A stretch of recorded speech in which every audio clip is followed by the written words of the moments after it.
Conservation, the act of conserving, prevention of injury, decay, waste, or loss, preservation, conservation of wildlife, conservation of human rights. At the turn of the 20th century, conservation movements really started to take off. Colonial administrators, big game hunters, and elite aristocrats emerged as the dominant backers of this new movement.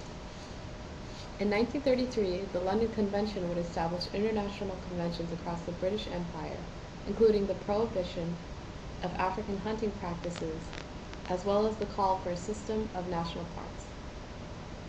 Dr. Newman's reasons for post-war conservation boom included the initiation of the British colonial development and modernization agenda for Africa, the rise of the scientific expert in agriculture and natural resource management, the expansion of commercial air travel and mass tourism, and the emergence of international conservation organizations, including the WWF. The home country, Britain, was very much in debt. So from the war debts, so they needed to make the colonies pay for themselves even more than before. They couldn't. So that was part of that modernization plan. Is we're going to raise the education level of the Africans. We're going to develop and modernize them and create new economies there, and that's going to help us pay down the debt. They're essentially not only going to pay for themselves, but they're going to help us pay our national debt. The tourism industry is one of those places where they saw a potential for revenue. From the perspective of these big, and they call them bingos, big international NGOs. So from the perspective of bingos, so as I pointed out in the article, it was immediately after World War II, they began to become very prominent in international and conservation, and they've only expanded since then. They need lots of money to do these projects. If you need capital, capitalists are the ones that have the capital. So when they start making deals with Exxon, Mobil, and other major multinational corporations, those two things, compromising with politicians, compromising with multinational corporations over conservation, begins to essentially position them as part of the problem rather than part of the solution. I think that's part of Igo's argument that they get so big, they're beholden to other interests besides the people on the ground, people who are actually affected by conservation. I think they're trying very hard to figure out how to do that, but there's a number of built-in limitations for what they can do. Usually the projects are funded for 3 to 5 years. So I was saying that these political and economic conditions came together so that parks would be created.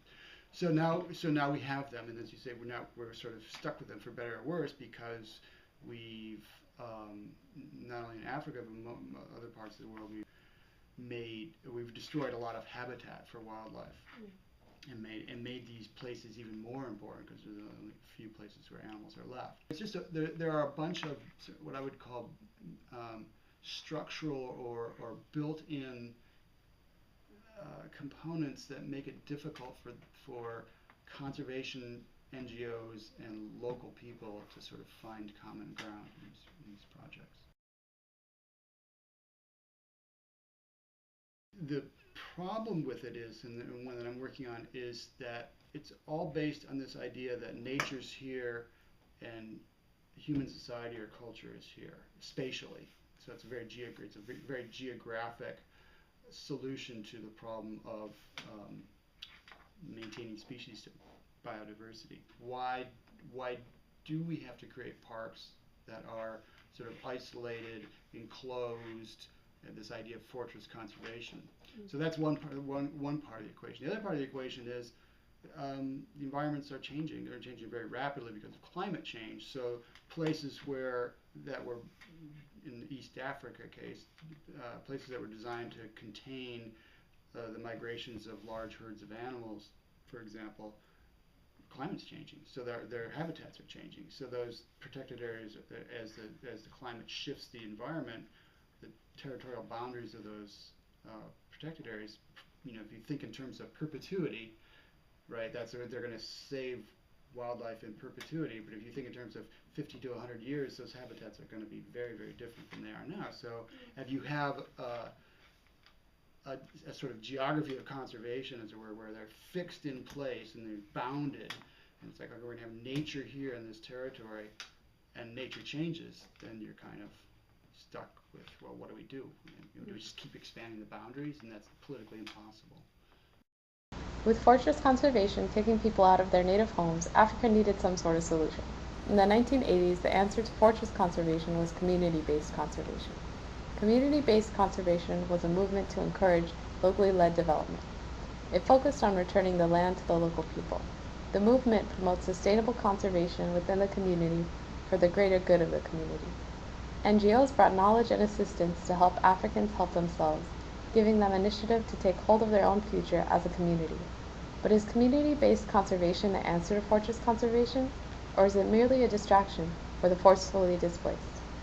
There are so many varieties of community conservation, and the successful ones tend to be the ones that are already that already have strong internal community institutions that can be redirected toward conservation, or even better, they're already working on conservation and can be aided toward that.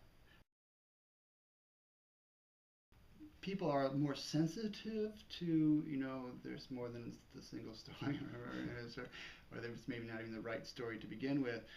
But it takes a long time to percolate down into what you might call popular consciousness. So there's a long history of saving Africa from the Africans that I think it's very hard to dispel. But it's changing. It is changing. So people are becoming more sensitive, but there's still it's going to take another generation, I think, at least, before people begin to think about Africa in a different way. I should get an A. You should give him an A.